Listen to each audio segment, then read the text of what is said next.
Welcome to another virtual pet tutorial. This video is about what you need to start with, okay? If you refer to your scoring guide, you need at least 10 costumes for your pet sprite. Something like a normal 1 and 2, eating, where his mouth would be open and closed, sleeping, where his chest would be raised or lowered, playing, and then some other sprite. All the costumes need to be named. All the costumes should be designed pretty well. Okay, so if I go back to my movie, here is my teddy bear, and you can see that I do have 13 costumes total, where his arm is raised, arm is lowered, his eyes are shut, and so forth. Just kind of scroll down, his arm's lowered. That looks kind of goofy, but it still looks fine. This is where he would be eating, mouth open and closed. Those two, I guess. Here is sleeping with his chest raised and lowered. So in code, I'll simply toggle or alternate between those two costumes. Okay. Go back to the scoring guide. We also need some interactives, like a sprite 1, sprite 2, sprite 3. One needs to be food, obviously, but others could be a ball. I added a butterfly. I'll show you those in a sec. All the sprite costumes need to be named, and all the sprites are designed well.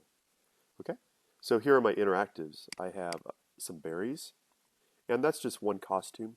I should probably name this costume simply berries. Okay, I have fish with the tail up, or tail up and tail down. That will just be flopping. I have, let me go to the butterfly first. I have wings open, wings closed. It will just look like a butterfly that's flittering around.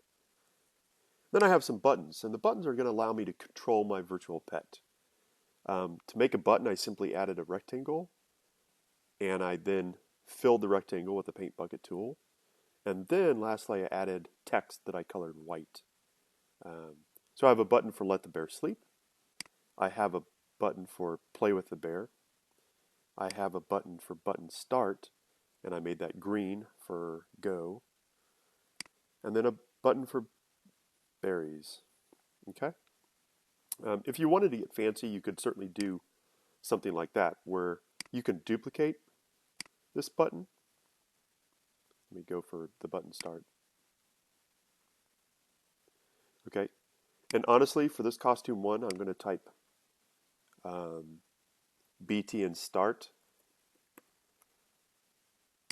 And I'll say start. Well, I'll just say start clicked. Up here, I'll just rename this as start. There we go. Okay, so when I click the button, I am going to lighten it considerably. So I'll click a light green, and I'll fill that. Anywhere inside of these polygons, I'll have to go in and fill those as well.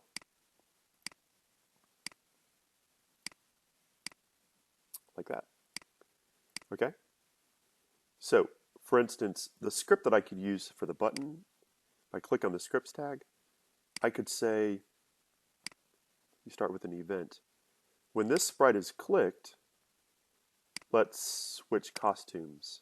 So it's a looks, go to the purple look section, and I'm going to set switch costume to clicked. Okay, but we're not going to just leave it at click, because if I click the green flag and I start this, let me click this. You don't actually see it, so I'm going to say events. When the green flag is clicked, let's set this costume to just the normal start button. So when the green flag is clicked, this green should get a little bit deeper green. There we go. Now when this sprite is clicked, let's hit the green flag again. Okay, I'll click it, it turns light. But I only want that to last for a split second. Okay, so I'm going to add probably a control block here.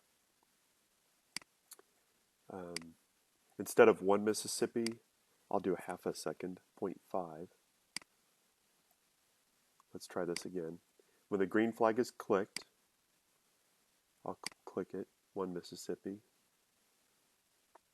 Oh, it hasn't switched back. So let me change the look back to, from start clicked, back to the start button.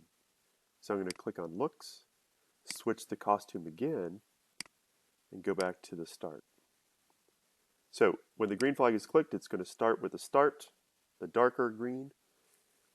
Okay, when I click it, it'll switch to the lighter green, start clicked costume.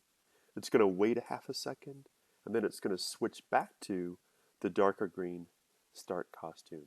Let's try this. Green flag is clicked to start this. I'm going to click the button, 1 Mississippi. That's better. Okay, so if you wanted to get fancy, you could do this.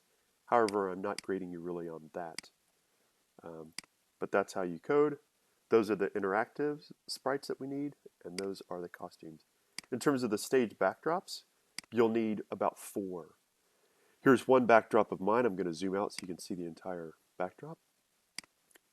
This cave will be the one that he'll use when he's sleeping. This will be my start screen. Okay. And this will be my bare facts screen. Now you'll make the bare facts from your Word document, and you'll have to paraphrase everything that you typed. Bears have much intelligence, great navigation skills, excellent memories, large brain-to-body ratio, awesome senses of smell, sight, and hearing, huge appetites. Bears care deeply about family members. I'll skip down here. Bears were honored in many early civilizations. They were seen as a symbol of power and strength and love. And bears were also mentioned in the Bible in several verses. Okay, so that pretty much is that'll be my last slide or stage that I show. You know, while we're here, I'm going to go ahead and, well, I'll do this on the next video. I'll basically control this screen as my start screen. Okay? All right, that's what you need to get started.